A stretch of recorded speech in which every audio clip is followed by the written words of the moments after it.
favorite part of photography business? Capturing the story. So helping the brides, we're also their wedding coach. So our philosophy is if their day isn't the way they want it to be, neither is ours. A lot of that comes in the planning process and conversation. So we will essentially create their script or their timeline for their day through conversation and have that completed 8 weeks prior. A lot of the stress and struggles of wedding days are timing.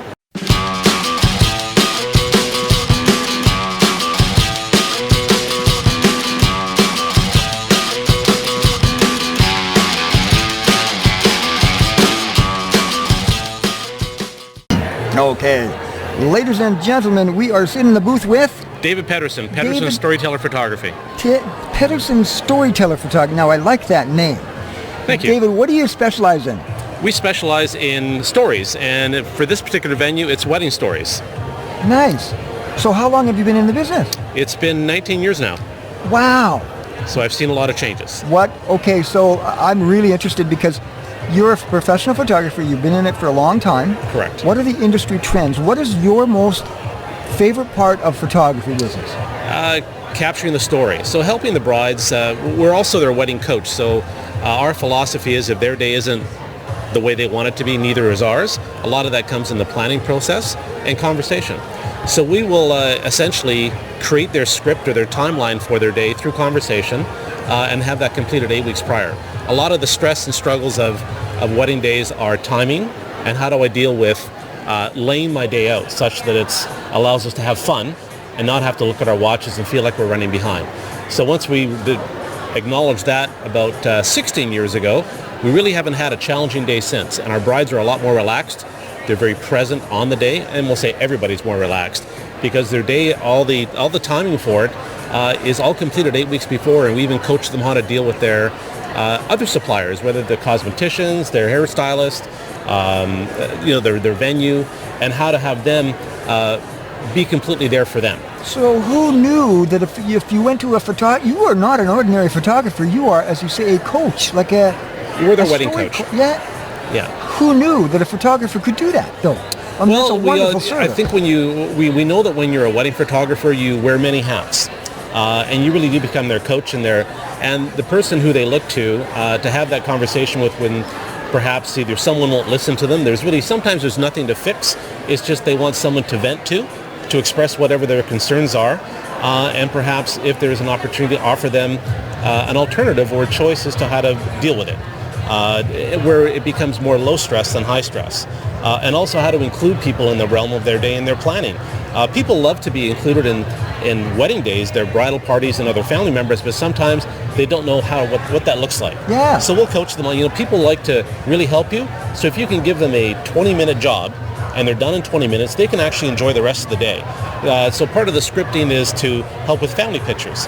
So we'll actually have them choose their groups and we'll give them a complete run-up or an outline of how a day really looks.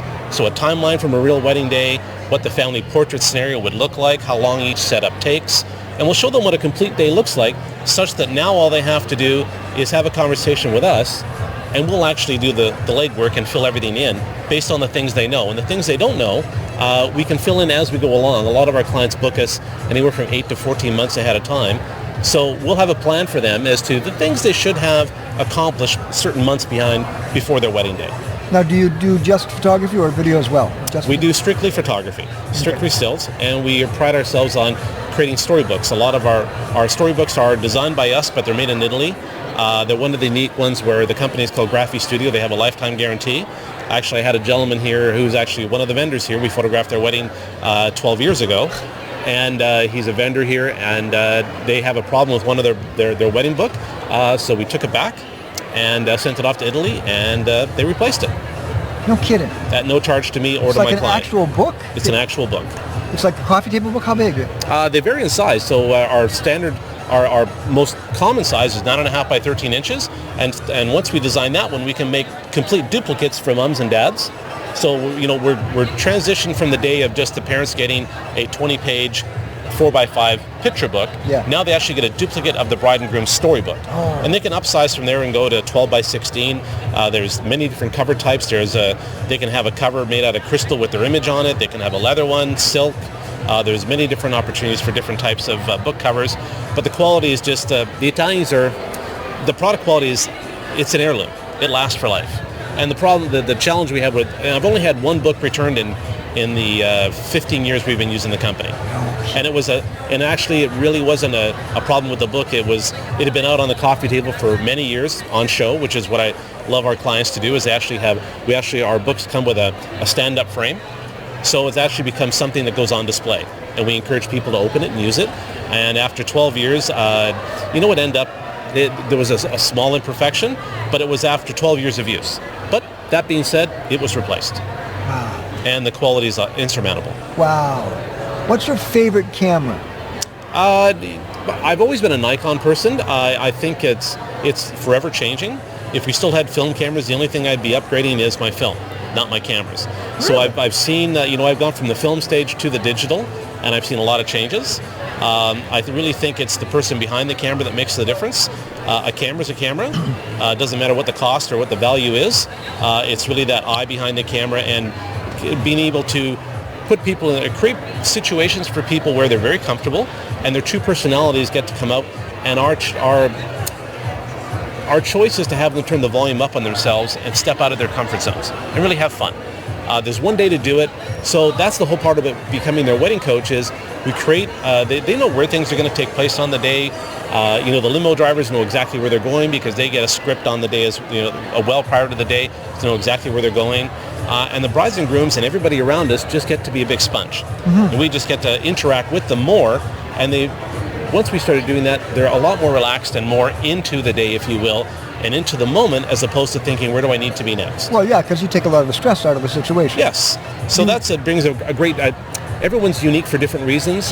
We have our photography. This is another service that makes us just more unique. You almost like storyboard the entire wedding, hey? That is correct. So we know where the locations are. We know who's performing the ceremony. It's kind of like doing a movie set. I used to shoot stills for the movie industry, and it was through that we learned to script out a wedding day. But based on what the bride and groom currently know and the things they don't know, we'll help them fill in once they have that information and utilize it well, such that we have adequate time to be comfortable and not kind of jam a whole bunch of scenarios into a short amount of time. Yeah. Because we have one opportunity to do the day, and really we want them to remember their day. There should be an ebb and flow to the day where there's busier moments, there's lots of emotions, but such that they're never feeling like they're pressed for time. They're really enjoying the moment, right down to coaching them on preparing snacks prior to the day for going out with the wedding party, refreshments and things of that nature, such that they don't feel like they're always on.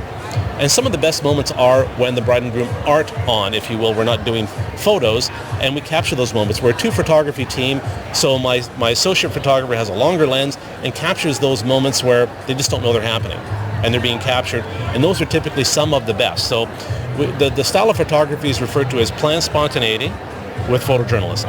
We let things happen, and we create the space for great moments to happen. Wow. I mean, but you can't learn that. You just have to. It can be learned. I've learned it, but I think a lot of it is. There's magic in there, though, isn't there? There is. Yes, and when you help create a wedding day, and all these other things will show up that may take things off track a bit, but that's where you wear many different hats. We had one bride where she showed up at the church and the limousine unfortunately broke down. So we learned from that experience. The bride did not know that happened, so we talked to the limousine driver and asked him what his plan was, and he really didn't have a plan. I said, well, you call the office, have them bring another limousine to our first location where we're shooting, because it won't be here in time. We'll arrange rides for the bridal party and make sure that the other vehicle that shows up is larger than the one that you're in. That's what I would do if it were my business. So the bride came out, we told them what was happening. She didn't shift at that point. We had taken care of everything. So she didn't go to a worry mode or stress. And everyone got to the first location, and sure enough, the limousine company showed up with another limousine larger than the one they originally had booked. And they were there 30 minutes prior to the end of our session, and the day just continued on.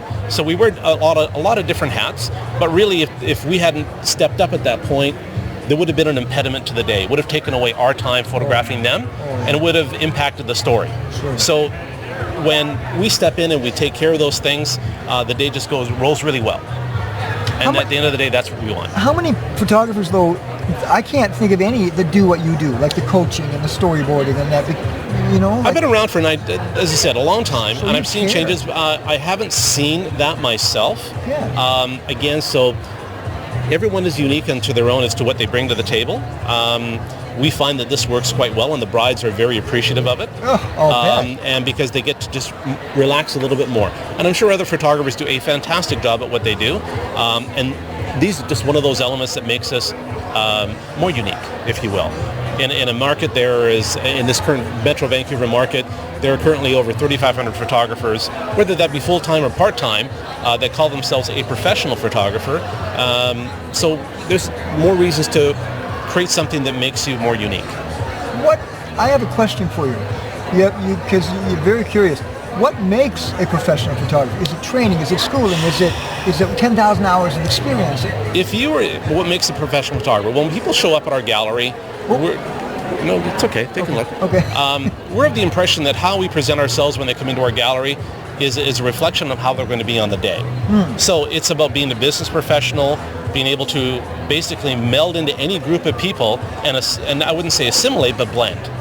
And also be a leader at the same time and be able to direct without becoming pushy, but to engage people. When we're doing family photos, we take the time to shake their hand, introduce ourselves. People just feel more at ease. With respect to the business side of it, is meeting your deadlines and exceeding their expectations. Regardless of what that is, never delivering late, deliver ahead of time.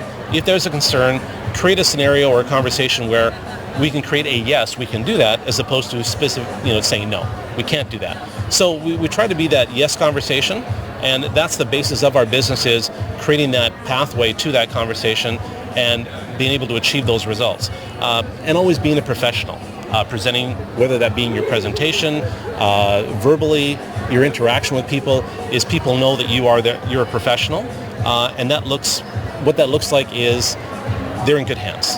They have no concerns, and when people comment and say, I remember the photographer from that day, he did this and that, he engaged family members, he took time, very professional.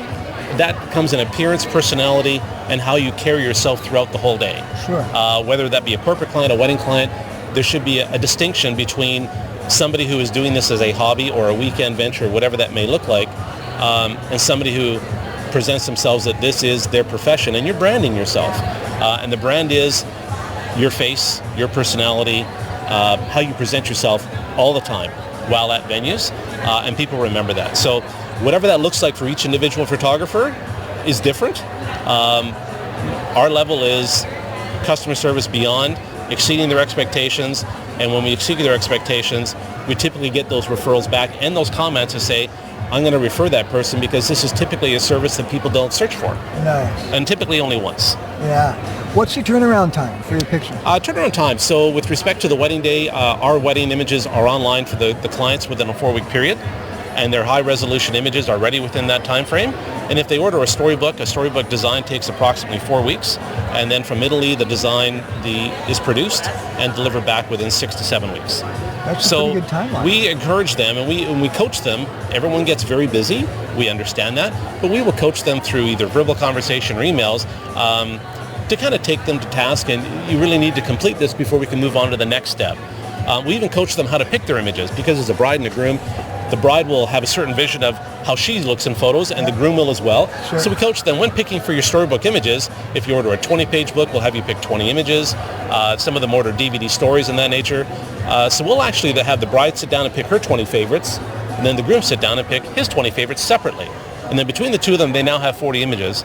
Some of them will obviously be duplicated, and that will become your A-list. And then from the remainder, and we all have a story about how we look in images, it helps balance things out and prevents certain conversations of, I don't look good in that picture, et cetera, and we end up getting those images much quicker than if we didn't coach them in that fashion. Okay. And it works much better. It's a lot of fun. I was talking to a video producer in Surrey, and their turnaround time, 10 months. Yeah. We have a rule. If our images aren't, meaning our storybooks and things, our commitment is always within 6 months. That it must be completed. We encouraging them to. Life gets busy. We understand that, so we want things off of our plate as quickly as possible. Sure. Because we have a timeline, a production schedule. So we don't want things lasting 6 months, 8 months, a year, and still on the table. Sometimes we have actually had clients where we've scheduled a time for them to come in and sit down and pick with us to get things off the table. Sometimes you have to, And you know what? It's about creating situations where we're creating situations that work. Yeah. So if they can't commit to doing this themselves on their own, we'll coach them and create a time where they come in. We'll spend 60 minutes with them, and we will pick. And we will have a certain way of doing that where we can do that within 60 minutes. And now they're done. Wow. That also takes a lot of stress off of you. It does. Because say you have 400 pictures, you're racking your brain. You think, I want them all. Exactly. But you can't. Yes, and a lot of our clients will upgrade the size of the book from 20 pages to 30 to 40 or 50. And to ease that tension, we'll say, pick your favorites. We'll design the book around the images, meaning we'll let you know how many additional pages that would require to finish your book and what the upgrade cost would be, and we're done. So we're looking at ways to ease their stress. I can't narrow it down to 20. That's the best compliment we can have, is they like more of them. Yeah. We would hate them to be in a situation where we can't pick 20, 30, or 40. So when we have clients send us back 83 and 68 images, that's a compliment to us that we've captured their story, and they want those images in their storybook. Desperately. So we always indicate to them that is going to be your hardest job, is narrowing it down for your book, and your budget will determine how big that book becomes. And if you see value in having a bigger book, you will determine that. I won't. That sounds reasonable. So we're not a high-pressure sales. It's whatever you value as a client that's important to you, we then do as well. Where can people find you on the internet? They can find us on Pedersson Storyteller. Pedersson Storyteller is located. S's, right? It is. So it's Pedersson. It's PEDERSSON.ca. And they can find all of our imagery products and pricing on the website. They can also contact us, our creative team, at 604-290-5188 if they'd like to talk to our team personally. We'd be happy to have a chat with them and discuss their dreams for the wedding day. What about email? Email, same, contact@pedersson.ca, PEDERSSON.ca, contact in front, and they can contact our team through that venue as well. Also on Facebook as well. Pedersson, meaning Pedersson Storyteller, on Facebook. Just type in one word and we'll show up. Well, I sure can tell that you have a passion for your business and you love what you do. And you're always thinking, through my conversation with you, you're always thinking ahead for the bride and groom. You're always looking out for them. Anticipating what may be a concern for them, and just really so it's not a concern. Yeah. And having done over 900, our 984th wedding will be up in the 2 weeks' time. We've had a lot of experience, so we've seen weddings that have gone very well and others that haven't, and what the challenges were, and addressing that and sharing those with our brides so that they don't have to go through that. So that's, again, a big part of our service is, and that way we just get to have more fun in the moment. Yeah. And by the time that 2 months before has come around, everything that has to be done has been completed, and now it's all the little things that they'll be spending time doing that will take up their time, but isn't creating a schedule or a timeline or getting who's going to be in the family photos. I remember one story, one wedding we had where we were the middle person with the mother-in-law of the future mother-in-law of the bride. Yeah. She wanted all these family photos, and she said, I just can't deal with her. So we actually had a conversation with the mother of the mother of the groom, my apologies, and we said, we have this amount of time on the day to do family photos, and with your son and your daughter-in-law, we're committed to them having the best day possible. We only have this amount of time to do this. But what we can do for you is capture other images later on in a more casual setting.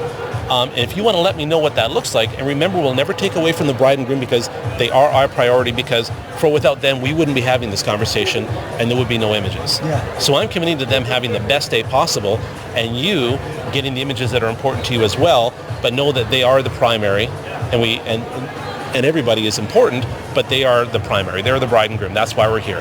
So we'll make sure all they have to do is have your MC share. If they would like their photos taken by the photographers, all they have to do is give us the nod. We'll be happy to. And when they do actually share that with the MC, and then the MC shares it with the people at the reception, they now know that they can come and approach us for a photo, because there is no protocol. But now they've just established for their guests what that protocol is, and come on up and ask David or Samantha or David and Taryn. We'll be happy to take your photo with the bride and groom or with anybody, because you've got family and friends that are getting together for a special occasion, and you want as many of those images or those stories as possible. Sure. And if we invite them to engage us, we're going to have more of that. Yeah. So when you set the protocol, it works very well. What about etiquette? I was reading a blog post the other day about photographers are being driven crazy about people using smartphones and getting in the way. Does that ever happen to you? It shows up. What should you do? We show up. It shows up occasionally. We don't have an issue with people taking imagery with their cameras. We just encourage them to, while we're working with the bridal party, and typically we never are in a situation where we have other members of the family and or friends with us at the bridal party session. We're typically bridal party and the photographers, and that's fine. Anything else is kind of fair game. If we have Uncle Bob in front of us with his camera, we'll give him a coaching and say, we would prefer that you sit inside because we want to capture the photos for the bride and groom. That's why we're here, and we'll be happy to share that photo with you. You're not going to miss anything because everything's going to be online. They will have a password, and they're happy to share that with you, and they actually have all the images. So I'm sure they appreciate you being here, but the reality is they paid us to be here to capture that moment. So perhaps both of us can do it together if you can move over slightly. And most often, they're quite accommodating. You said that so delicately and so carefully. I love that. So you don't offend any, No. Like, we're both committed to getting pictures for the bride and groom. Yeah, but you said it in such a way that it's nice and light, and it says we're here to help. And we often coach people on how to take better pictures, Uncle Bob or Aunt Martha or whoever that happens to be, so that they get nice images as well. Then we're not in competition with them. Yeah. The bride and groom have already hired us to be here. Sure. So if we can coach them, and they're now going to have a story about us. Oh my God, the photographer helped us take a better picture. Take a picture minus the pole behind that person's head. Just turn this way. It'll be a much nicer photo. That would be a great podcast series, how to take a better picture from a skilled photographer from you. And I'd love to do that. We coach moms and dads. That's part of what we do. We do private lessons with moms, how to take better pictures of your kids. You're unraveling onion, like layers of an onion. You do so much for them, mom and dad. And if we can empower them, they're going to have a bigger conversation about us. Yeah. So we're not in competition. We're about teaching because we know that they're not us. Cameras are cameras are cameras. But it's the person behind the camera that makes the difference. Sure. And we create things when we do lifestyle portraiture with families. We find out what is the makeup of the family. What are they about? In the summertime, we spend 10 days at Shuswap Lake photographing families on the lake. That's where they spend their summers for years and years and years. So we create a story about that, whether it's going out for the morning ski or on tubing, photographing their house on the lake, in the house on the lake, on the beach. Now that when they look back in time, that's a moment in time for them, and that's exactly what that is. And that becomes a very important memory that as time goes on, because they can never get that again, but they have the imagery from that. Sure. So those are the kind of stories we like to tell and create, and it becomes very personal for the client. And a little bit of conversation between us and them, we step it up, we amp it up, and we create a really nice story. That's what brings the magic, right? Yes, that's what brings the magic, because it is really about them. Yes. Can you see yourself in a wall portrait on the wall this large with you and your family? And if you can envision that, then you're going to have it up there for years. There you go. And it really reflects who you are. It becomes part of the house. Yeah, exactly. Welded right into that wall, those memories. And your kids will have it, and it's something you will pass on. It's not something that's going to end up in storage. Yeah, perfect. Good. What a delightful interview. I really enjoyed this. This was really valuable. Awesome. I had no idea that there was so many things that you could personally do. Well, we always say, if you don't like weddings, don't become a wedding photographer, because it's not something that you can learn to like. It's something that you just have to enjoy being with people, and also in a sense of being in the space and creating the space for a conversation that moves forward, everyone has fun, and really what's important to them becomes important to you. And if you can facilitate that conversation in a very natural way and engage them, it works. Yeah. I have a question to ask you before you leave. Sure. Do you think that a web radio show could be at a wedding? Yes, I do. I think it's an important element. We're all very web. If we don't touch them we don't have them. If we are creating the space where they can get information on their devices, which is where we're finding most of our information anyways. Mobile phones. 86% of our people 86% of people capture their information on their phones. So if we can create a space for them to listen on their phones or their mobile devices, we're now with them. Or watch on their devices, and at their leisure. And especially if it's at a show, they can now actually tap into different areas or different vendors in a much different way, and perhaps get a larger story about what they have to offer, their service, and who they are. Because people really, for us, it's about relationships. And I know that when people hire us, it's not about just our service, but you're creating a relationship with them. And then they will talk to others, and you don't become their best friend. But the question we have is, if we didn't have this relationship, we just ran to each other at a social gathering, we could probably become friends, just based on who we are. That's brilliant. And that's the person you want capturing your story on your day. Yes. Is not somebody who is foreign to you, but who understands you. Somebody that really cares. Yeah. Yeah. Exactly. Perfect. Good. You blew me away with your service. Honestly, I never I thought, I'm going to interview a photographer. That's it. That's what he does. But my goodness, a coach, I mean, you give so much more. That value add all over the place. No wonder you're popular. No wonder you've got a proven concept. Well, and No wonder you're busy. we want people to have a conversation about us, and most often we hear is when I ask, oh, who was your photographer? They can't remember. Now, that's not a bad thing, but obviously there wasn't enough there for them to remember. Yeah. So we wanted them to look at us in the best light, and it was my father that said, you know, in life it doesn't take much to have people see you for who you are. So deliver great service, be the person you are, turn the volume up a little bit higher, and people will remember you. Yeah. That light will shine a little bit brighter. Yeah, I believe. Oh, I'm 100% on board with your thinking. I support you. Yeah, oh, good interview, man. That was really good. Go ahead. So you were going to say something. No, I was saying most often we whether it's photography, construction, whatever we're getting done in today's society, doing the minimum is not something to get remembered by. But we remember the things when people step outside that zone and they over-deliver. Yeah. And then we have a conversation with others, say, that was great. That person, had a great service at a restaurant, whoever that happens to be, my photographer, my caterer, and we have that conversation. And to get to that conversation of people sharing your services, you really have to step up. And it's not hard to when you love what you do. Yeah. Truly, if you love what you do and you're really stepping it up and you're on your game and you really truly want to deliver to your clients whatever your service or your product is, it will shine through. Yeah, once you present your passion, who's going to stop you? Yeah, exactly. Nobody can. Yeah. This has been awesome. I've really enjoyed it. Hasn't it been great and light and it's not an interview. It's just two people having a conversation. And I think this is the way to market. I think this is the way to tell story. Like you do picture story, we do audio story and video story. I think this is just perfect. Well, everything in life we do through conversation. Yes. It's through language. Yeah. So if we don't have a grasp of the language or that art of conversation skills, a lot's lost. Yeah. We text a lot. We encourage our clients to have a conversation. That means actually talking. Yes. Now that could be on FaceTime or whatever that looks like, but let's get back to the art of having a conversation because we lose context in a text. Yeah. Texting has no context. It's flat, it's dry, it's one dimension. And then people interpret the way they will. Yeah, that's right. Because they can't see your inflection, they can't see your body. Well, they create stuff that isn't there. Yeah, and you can't hear their tone of voice. Correct. As my mom says, everything's in the tone of your voice, not what you say, it's how you say it. Exactly. That's exactly right. What a great interview. Do you know that you and I have talked for 26 minutes? Wow. Time flies. It does indeed. Terrific. It was a pleasure. It was a real pleasure to have you on the show, David. Cheers. I tell you what, I'll make sure that I get your business card and we'll send you the links to the